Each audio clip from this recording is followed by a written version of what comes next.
Halo anak-anak seluruh Indonesia, Assalamualaikum. Ketemu lagi dengan Ibu Trisniati SPD dari SDN Labuan 1.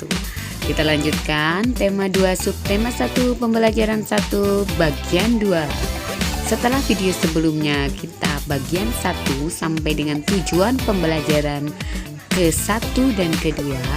Mari hari ini pada video pembelajaran bagian 2 kali ini kita lanjutkan tujuan pembelajaran bagian 3 dan 4, yaitu tentang pernapasan hewan.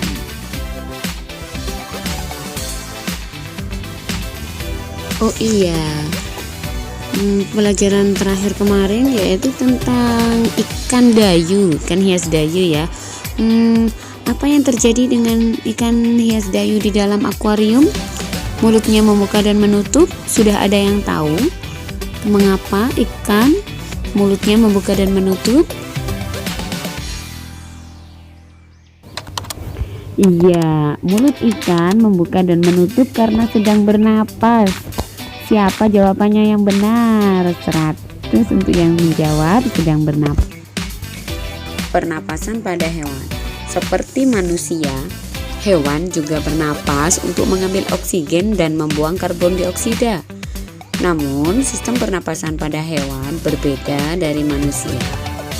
Bahkan, sistem pernapasan pada hewan berbeda-beda sesuai jenisnya. Berikut sistem pernapasan pada beberapa jenis hewan. Disimak ya.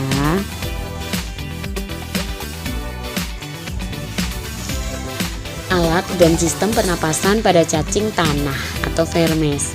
Cacing itu tidak mempunyai alat pernapasan khusus. Cacing bernapas melalui permukaan kulit. Kulit cacing selalu basah dan berlendir, bukan? Nah, kenapa? Untuk memudahkan penyerapan oksigen dari udara.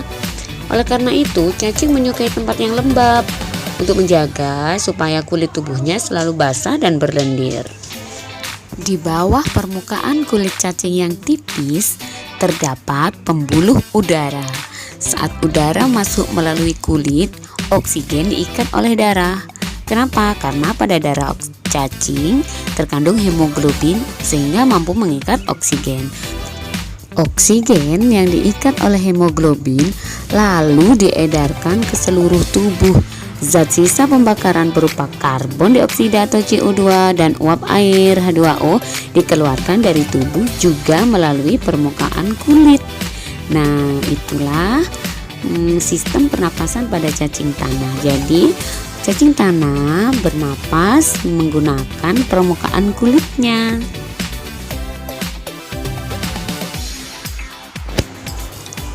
Alat dan sistem pernapasan pada serangga atau insekta. Seperti hewan lain, serangga bernapas menghisap oksigen dan melepaskan karbon dioksida.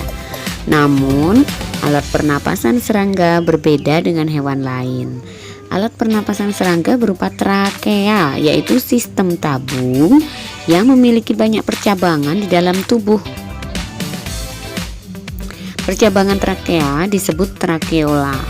Trakea mengedarkan oksigen langsung ke semua sel tubuh dan organ serta menyerap karbon dioksida dari semua sel tubuh untuk dibuang.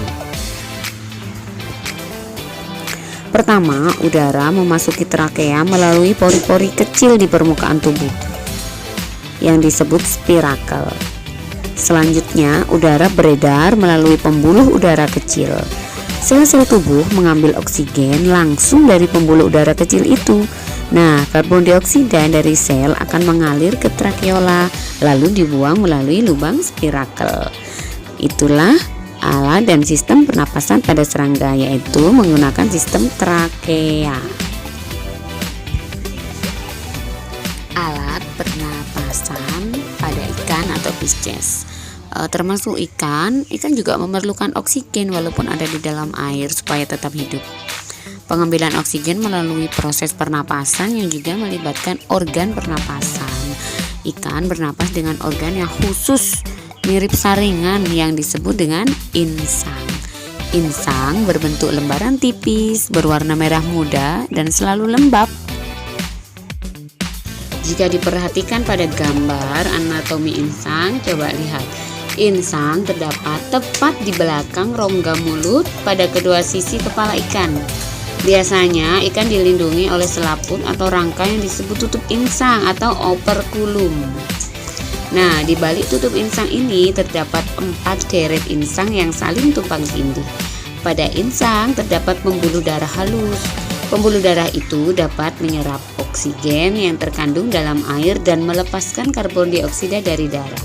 Insang juga berfungsi sebagai alat pengeluaran garam-garam dan sebagai penyaring makanan. Untuk memperoleh cukup oksigen, mulut ikan di dalam animasi dan insang bekerja bersama-sama seperti pompa isap air. Pertama, tutup insang menutup. Secara bersamaan mulut terbuka dan dinding mulut mengembang. Saat itulah air terisap masuk. Kedua, rongga mulut menyempit dan mulut menutup. Secara bersamaan tutup insang terbuka. Akibatnya air keluar dari mulut dan melewati insang.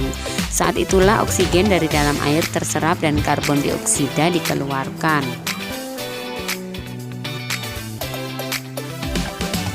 Oke, baiklah, untuk pelajaran kali ini sampai pada alat pernapasan ikan ya. Kita ketemu lagi pada video berikutnya.